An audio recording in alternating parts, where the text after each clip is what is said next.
Nah, ini mungkin level kita ya awam. Jadi cahaya itu ya pokoknya terang. Cahaya itu bersinar. Cahaya itu pancaran tadi, gelombang elektromagnetik yang apa tadi, itu definisi awam. Akal kita, penangkapan kita tidak nyampe dengan makna cahaya yang lebih dalam. Kita ngertinya cahaya itu ya murub, memancar, kelihatan nyata. Imam Ghazali menjelaskan cahaya itu tentunya cahaya secara spiritual. Maknanya beda-beda sesuai level orangnya. Imam Ghazali di banyak teorinya sering sekali membagi level manusia di 3 macam ini. Ada awam, ada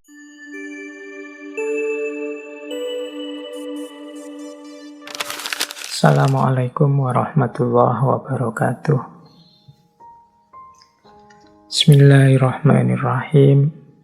Alhamdulillahi rabbil alamin. Wabihi nasta'inu ala umurid dunya waddin. Allahumma sholli wa sallim wa barik ala habibina wa syafi'ina sayyidina wa maulana Muhammadin wa ala alihi wa ashabihi wa man tabi'ahum bi ihsanin ila yaumiddin. Bismillah, mari kita lanjutkan ngaji filsafat kita. Nah, untuk bulan ini saya mengambil tema, semoga tidak terlalu berat, saya mengambil tema filsafat hidup. Bulan ini kita akan membahas filsafat hidup dalam tema filsafat cahaya. Untuk malam hari ini kita membahas tema dari tradisi filsafat Islam, khususnya filsafat tasawufnya. Di malam hari ini kita coba ya memetakan, mengurai sedikit-sedikit tentang cahaya. Bagi dunia sufi, hidup kita ini sebenarnya seperti, sering diibaratkan seperti laron. Laron itu kan yang dia cintai adalah cahaya. Jadi kehadiran laron itu hakikatnya untuk mencari cahaya. Meskipun nanti setelah ketemu cahaya, resikonya adalah dia kehilangan sayap-sayap kebanggaannya, bahkan kehilangan nyawanya setelah dia bersatu dengan cahaya. Ini oleh para sufi sering dianalogikan dengan perjalanan seorang sufi yang mencapai puncaknya. Bertemu Allah sehingga lenyaplah egonya. Ini makna yang paling populer tentang laron dan cahaya di banyak syair-syair sufi. Baik, teman-teman, kita mulai dari yang paling dasar dulu ya. Kita cek dulu apa itu cahaya. Ya, kalau dalam bahasa Arab, cahaya itu istilahnya adalah nur. Nur itu secara sederhana didefinisikan sebagai al-dhahir bidzatihi al-muzhir liwairihi. Al-dhahir bidzatihi itu sesuatu yang terang atau tampak pada dirinya sendiri, dan al-muzhir liwairihi itu sesuatu yang membuat yang lain tampak atau terang. Kalau ada cahaya itu kan dirinya sendiri bercahaya, yang sekelilingnya juga bercahaya.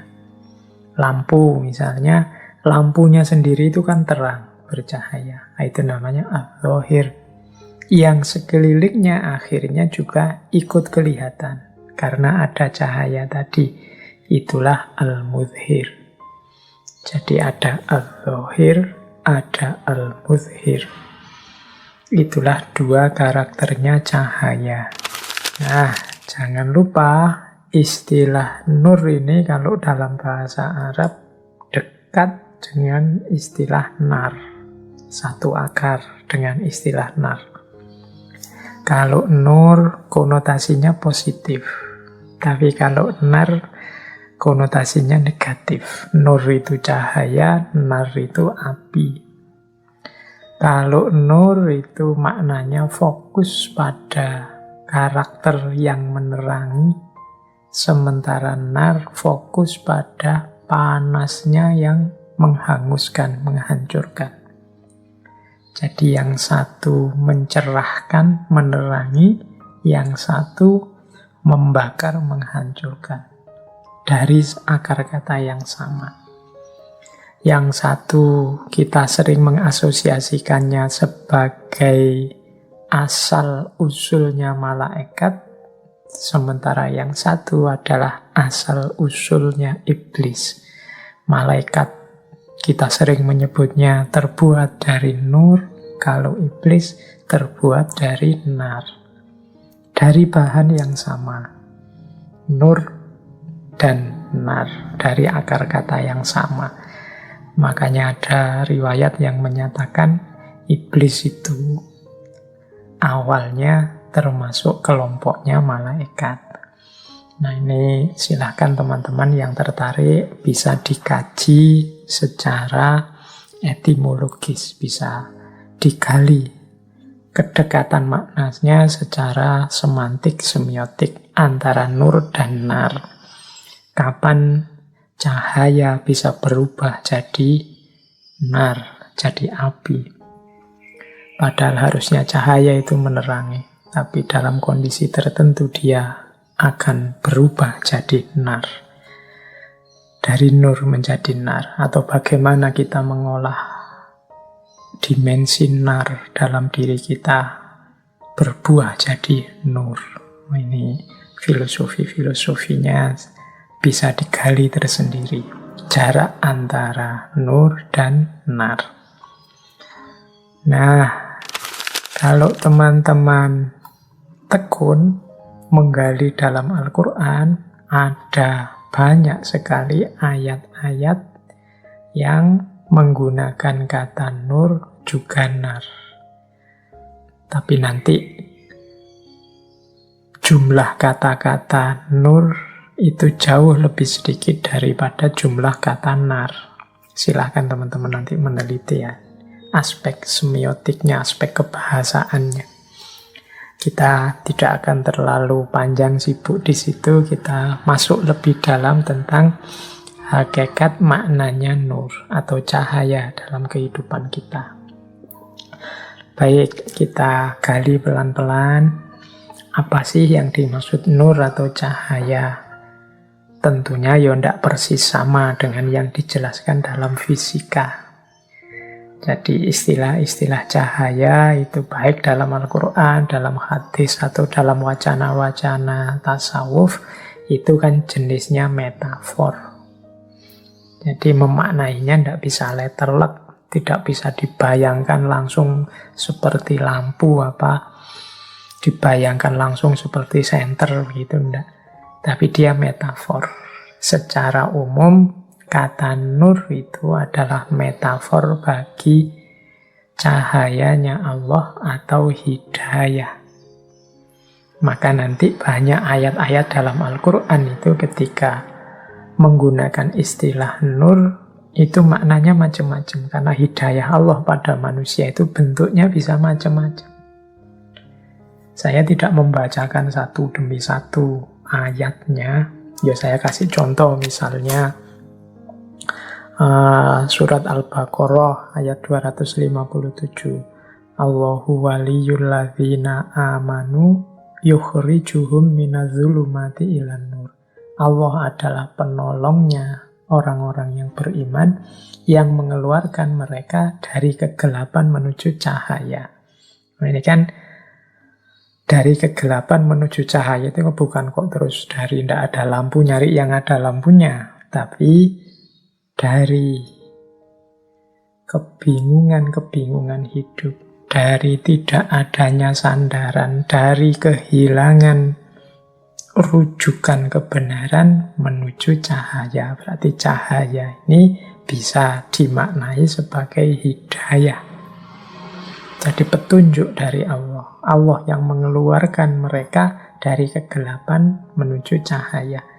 Ini kalau teman-teman ingat, dulu waktu kita ngaji Bu Gita Kartini, istilah minadzulumati ilan nur ini kan yang menginspirasi tulisan-tulisan Ibu Gita Kartini yang nanti diberi judul Habis Gelap Terbitlah Terang.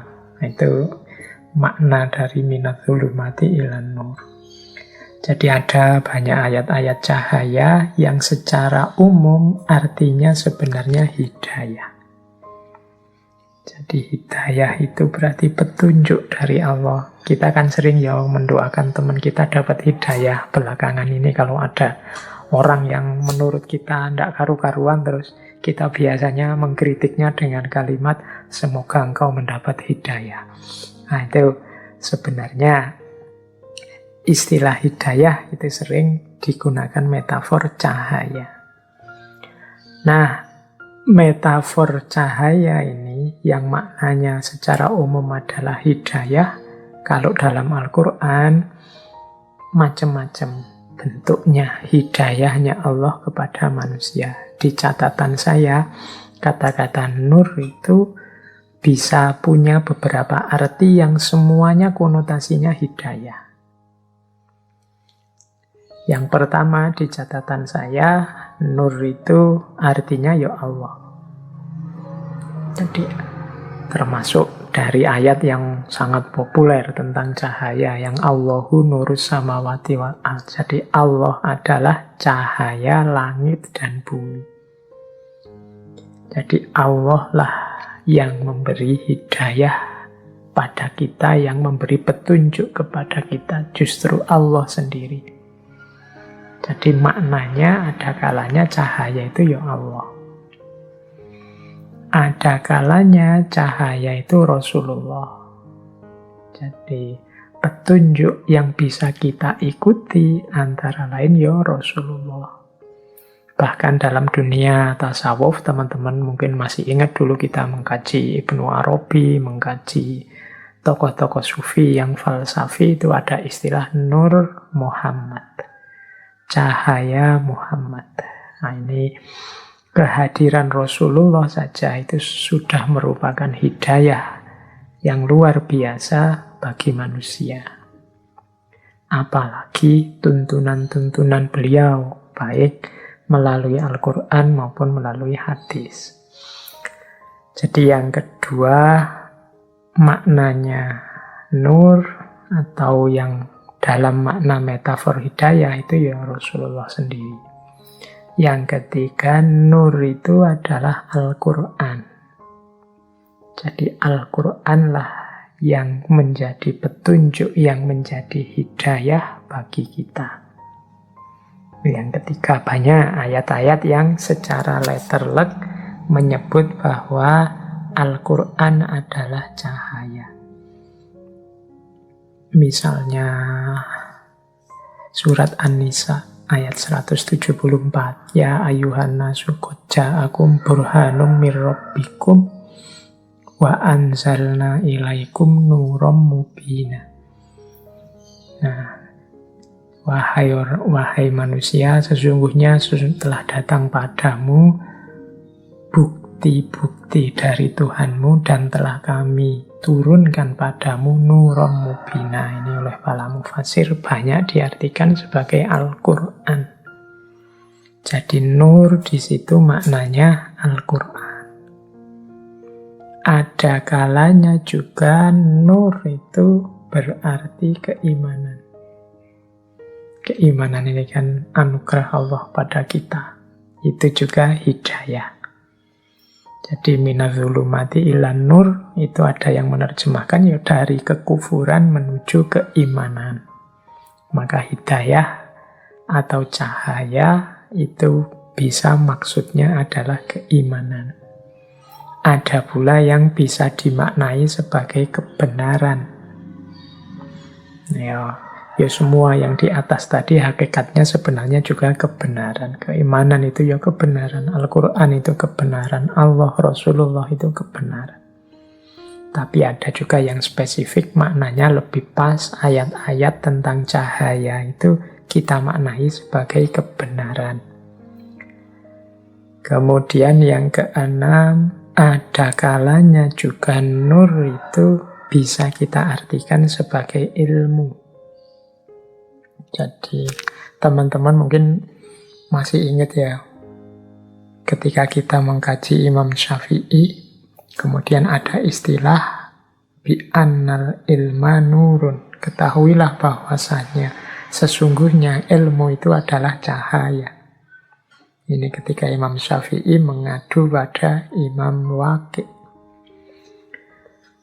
Jadi kalau ada kata-kata nur atau cahaya dalam Al-Quran, secara umum maksudnya adalah petunjuk atau hidayah untuk manusia. Nah, bentuknya hidayah itu secara spesifik itu ada kalanya maksudnya adalah Allah sendiri, ada kalanya maksudnya Rasulullah, ada kalanya maksudnya adalah Al-Quran, ada kalanya maksudnya adalah keimanan, ada kalanya maksudnya adalah kebenaran, dan ada kalanya maksudnya ilmu. Oke, jadi ini dasarnya, kita pahami yang paling dasar dulu tentang apa itu nur atau cahaya. Baik, ambil nafas sebentar. Ini semoga teman-teman tidak menganggap ini temanya terlalu berat. Setelah ini mungkin lebih ringan. Nah, ini saya akan minta bantuan Imam Ghazali melalui kitab beliau Mishkatul Anwar. Mishkat itu artinya ceruk atau lubang atau gua. Sehingga Mishkatul Anwar bisa diterjemahkan ceruk cahaya atau gua cahaya. Nah, di bagian awal kitab Mishkatul Anwar, Imam Ghazali menjelaskan cahaya itu tentunya cahaya secara spiritual. Maknanya beda-beda sesuai level orangnya. Imam Ghazali di banyak teorinya sering sekali membagi level manusia di 3 macam ini. Ada awam, ada khawas, ada khawasul khawas. Nah, bagi kelas-kelas manusia ini, cahaya itu beda-beda maknanya. Menurut Imam Ghazali, bagi orang awam, cahaya adalah sesuatu yang membuat sesuatu yang lain menjadi tampak atau kelihatan. Sarananya panca indera, khususnya mata. Nah, ini mungkin level kita ya, awam. Jadi cahaya itu ya pokoknya terang. Cahaya itu bersinar. Cahaya itu pancaran tadi, gelombang elektromagnetik yang apa tadi, itu definisi awam. Jangan lupa, kadang-kadang orang awam ini ya memang terbatas begitu, sehingga Allah itu kadang-kadang menampilkan ayat-ayatnya tentang cahaya, menunjukkan bukti kuasanya tentang cahaya itu secara wadak. Ya memang bermakna cahaya. Jadi karena bagi orang awam tertentu susah untuk memahami cahaya di level lebih tinggi. Yang ngertinya cahaya itu terang. Mungkin teman-teman sering lihat ya, kalau dalam ilustrasi-ilustrasi yang tidak harus Islam, ilustrasi spiritual, mistik, itu tokoh-tokoh spiritual itu selalu digambar. Misalnya ada close up, itu belakangnya dibikin terang, bersinar seperti cahaya itu, dan di situ terus kita memaknai, oh ini bercahaya, orang suci. Mengapa gambarnya dibikin begitu? Ya karena yang dihadapi orang awam. Ngertinya bercahaya itu ya dibuat terang. belakangnya dibikin kayak ada lampunya dalam gambar, sehingga orang menganggapnya, wow, inilah orang suci yang wajahnya bercahaya atau kepalanya bersinar bercahaya. Nah, itu ilustrasi versi awam. Cahaya itu seperti itu. Kadang-kadang Allah juga menampakkan yang seperti itu. Misalnya kan ada riwayat Robi'ah Al-Adawiyah, itu sufi perempuan yang kita semua insya Allah kenal. Itu kan dulu dibebaskan oleh majikannya. Ketika suatu malam majikannya melihat beliau sedang beribadah dan bercahaya tubuhnya. Nah, ini cahaya yang semacam ini di kalangan sufi, di model orangnya kelihatan langsung cahayanya, itu pastinya seizin Allah untuk mengajari kita. Karena akal kita, penangkapan kita tidak nyampe dengan makna cahaya yang lebih dalam. Kita ngertinya cahaya itu ya murub, memancar, kelihatan nyata. Ada cerita yang terkenal sekali dalam dunia sufi. Jadi ada salah seorang sufi yang beliau ini gelarnya cahaya, An-Nuri. Nama lengkap beliau adalah Abu Husain Ahmad An-Nuri. Ini sufi besar, temannya Syekh Junaid Al-Baghdadi yang dulu pernah kita bahas. Jadi Syekh Abu Hasan Ahmad An-Nuri ini, mengapa digelari An-Nuri? An-Nuri itu berarti manusia yang bercahaya.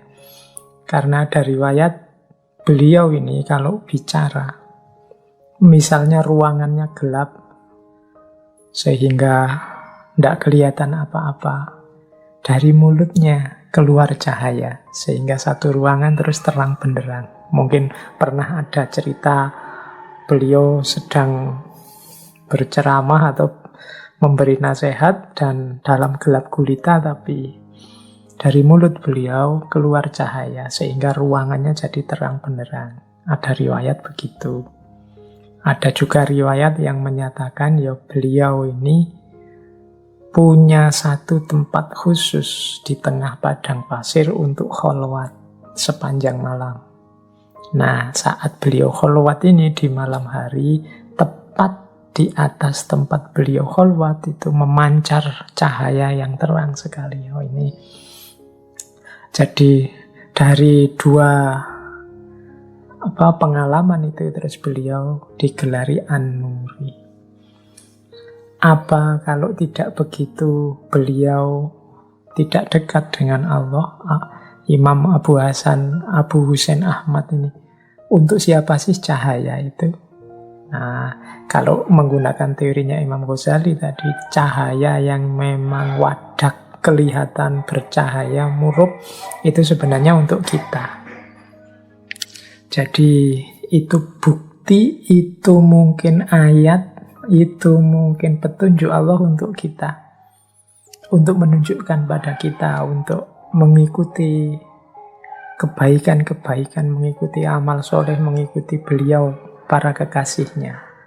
Kalau para kekasih itu sendiri sebenarnya mungkin tidak butuh cahaya-cahaya yang semacam itu. Kitalah yang butuh untuk bisa mendeteksi di mana para kekasih Allah itu adanya. Nah, sehingga oleh Allah memang ditampilkan dalam bentuk wadak yang verbal, ada cahaya yang memancar. Nah, ini meladeni kita yang makomnya masih awam. Kita biasanya kalau ketemu yang luar biasa seperti itu kan baru terus ikut, baru terus percaya. Kalau tidak ada itunya tidak percaya duluan. Oke, jadi ini makna cahaya level pertama. Kita butuh ada cemelorotnya, kita butuh ada terangnya, ada memancarnya, baru kita percaya kehadirannya, tajallinya Allah. Itu makna dasar yang pertama. Ada makna kedua. Ini nur bagi khawas. Nur bagi khawas ini jalannya adalah pemahaman.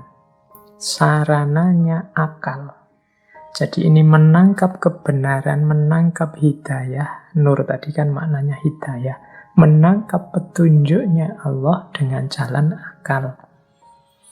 Bagi teman-teman yang tekun belajar, mencari ilmu, mengejar hikmah, ini sebenarnya kita sedang mencari cahaya, mencari hidayah di level kedua. Jadi level orang-orang khawas.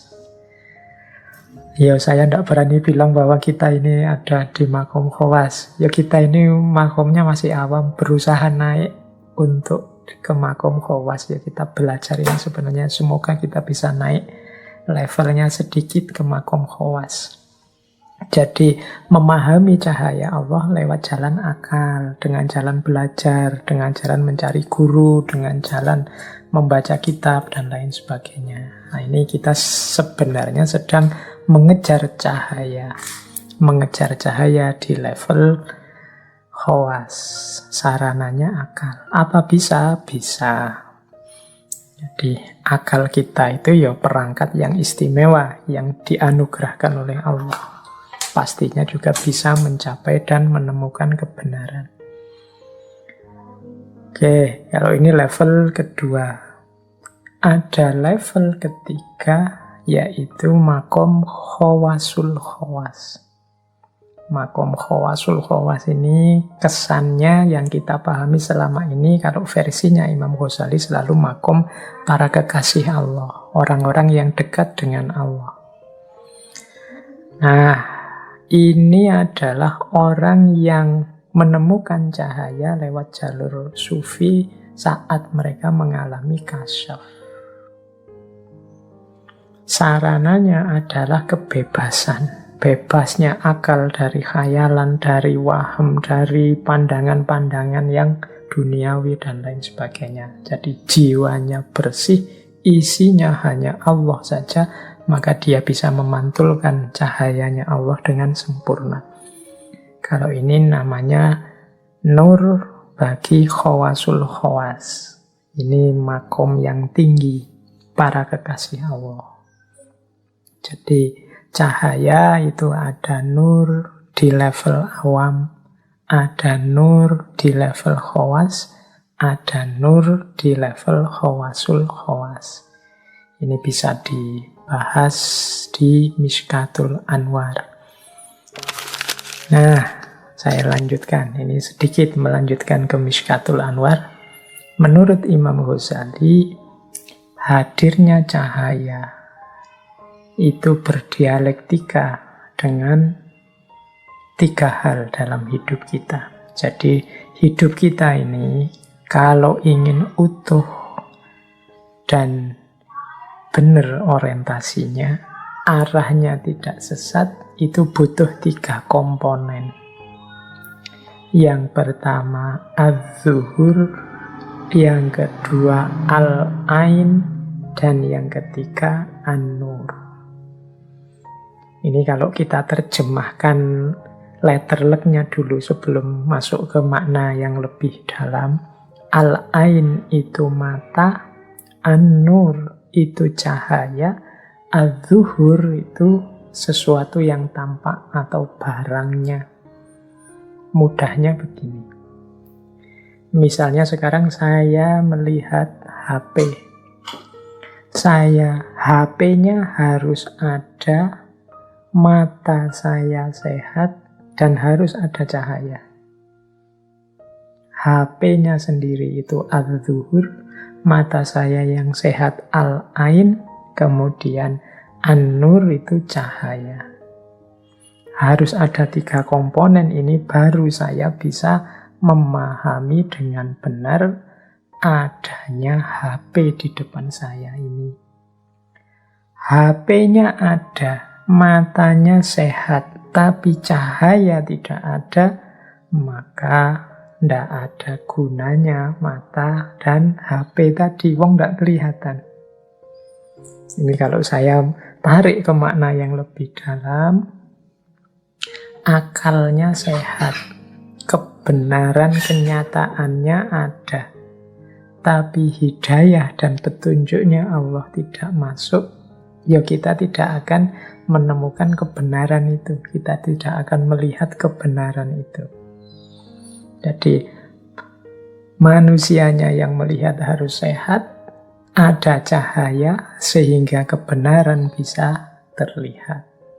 Kebenaran yang bisa terlihat itu kan kalau dalam dunia tasawuf disebut ma'rifat atau kasyaf.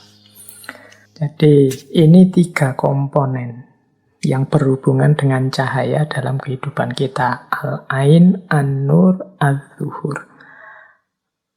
An-nurnya ada, hidayah Allah ada, Al-Quran, Rasulullah, kemudian keimanan ada. Al-zuhurnya ada, tapi al-ainnya tidak sehat. Pikirannya tidak jernih. Batinnya diliputi hawa nafsu. Maka cahaya tadi juga sia-sia. Kalau bahasanya sufi, cahaya jadi terhijab. Mata tidak bisa melihat, atau sebut saja matanya buta. Mata yang buta meskipun ada cahaya, meskipun ada kebenaran, az-zuhur, ya sia-sia. Dia tidak akan bisa melihat. Jadi ini ada timbal balik perputarannya. Jadi kebenaran akan tampak kalau ada kombinasi lengkap antara al-ain, an-nur, dan al-zuhur. Tapi kalau salah satu tidak ada, ya tidak terjadi peristiwa kasyaf atau peristiwa ma'rifat, lahirnya pemahaman atau lahirnya pengetahuan. Jadi ini dialektika antara al-ain, an-nur, al-zuhur. Maka dalam dunia tasawuf selalu kita disarankan membersihkan jiwa. Membersihkan jiwa itu berarti membersihkan mata, al-ain, sehingga kebenaran kelihatan. Tapi juga jangan merasa sombong bahwa kita kuasa melihat. Kalau Allah tidak menurunkan hidayah cahayanya, ya sama saja kita tidak akan bisa melihat apa-apa. Jadi itu dialektika antara al-ain, an-nur, dan al-zuhur. Ini yang ada hubungannya dengan cahaya. Ini silahkan direnungkan sebentar bahwa dalam hidup kita ini kita butuh diri kita yang sehat, kita butuh petunjuk hidayah dari Allah. Baru setelah itu kebenaran akan tampak.